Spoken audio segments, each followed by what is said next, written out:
Aujourd'hui, je vous lis Histoire du nuage qui était l'ami d'une petite fille.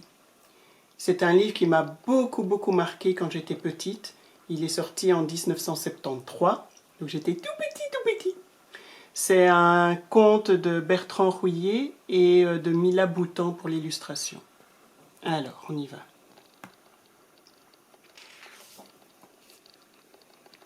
Il était une fois, l'été, à la campagne, une petite fille. Un jour, elle remarqua un petit nuage qui avait l'air plus rond et plus doux que les autres. « Ce serait bien s'il descendait me voir, » pensa-t-elle. Le nuage avait lui aussi vu la petite fille. Lui aussi trouvait qu'elle avait l'air très gentille. Lui aussi avait envie de la connaître. Alors, il descendit vers elle.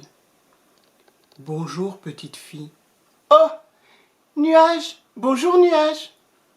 Et ils devinrent amis. Tous les soirs, il venait l'embrasser dans son lit. Et tous les matins, il venait la réveiller. La petite fille aimait beaucoup se cacher dans le nuage. Elle ne voyait plus rien, c'était tout blanc. Et ça sentait bon. Quand il sentait l'herbe et les fleurs, elle savait que le nuage avait dormi dans la prairie. Et quand il sentait le bois, les champignons et la résine, c'est qu'il avait dormi dans la forêt. Mais elle ne restait jamais très longtemps, parce qu'elle étouffait un petit peu. Elle aimait bien aussi prendre des bains de nuages. Quand elle ressortait, elle avait la peau un peu humide, et elle se sentait toute rafraîchie. Et cet été-là, il faisait terriblement chaud. Depuis des semaines et des semaines, il n'avait pas plu. Les feuilles et les herbes étaient toutes brûlées par le soleil, et les animaux ne trouvaient presque plus d'eau dans les mares.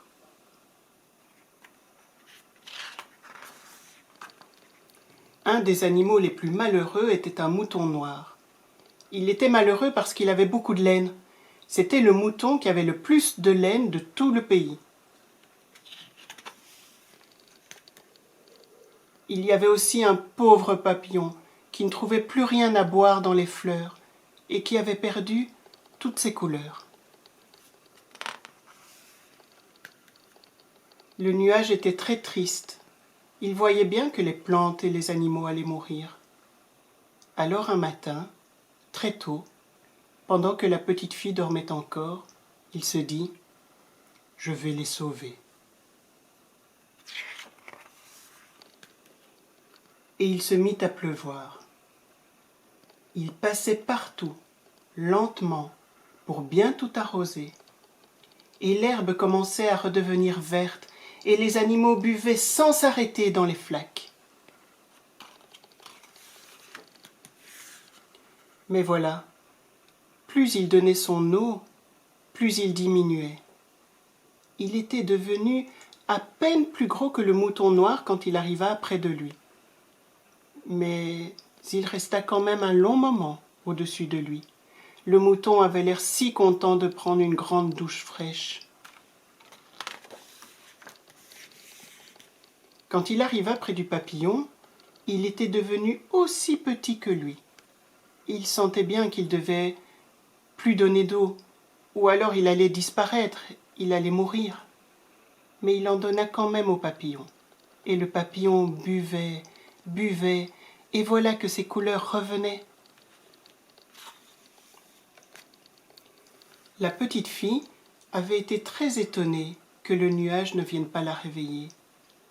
Mais en voyant la campagne qui reverdissait, elle devina ce qui s'était passé.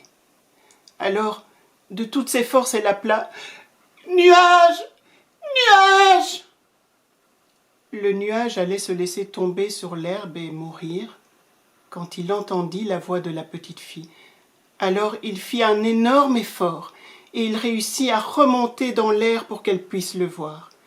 Il était bien petit, mais elle le vit quand même. Elle le ramena à la maison. C'était l'heure du petit déjeuner. et une tasse de lait fumait sur la table de la cuisine.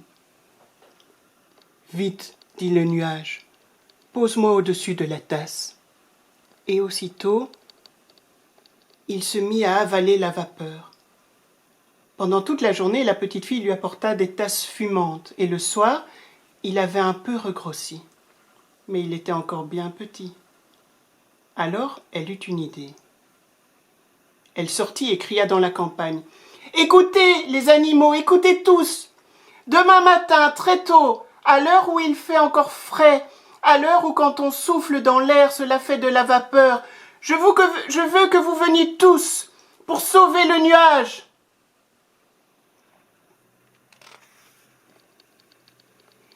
Et le lendemain matin, tous les animaux étaient là, même les fourmis, même les vers de terre, et ils soufflaient, soufflaient, et le nuage grossissait, grossissait.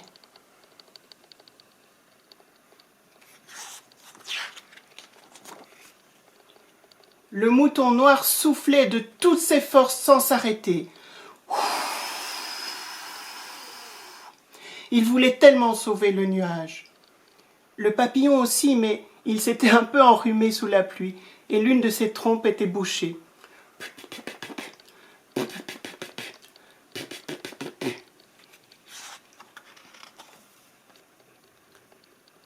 Et maintenant, le nuage va s'en aller.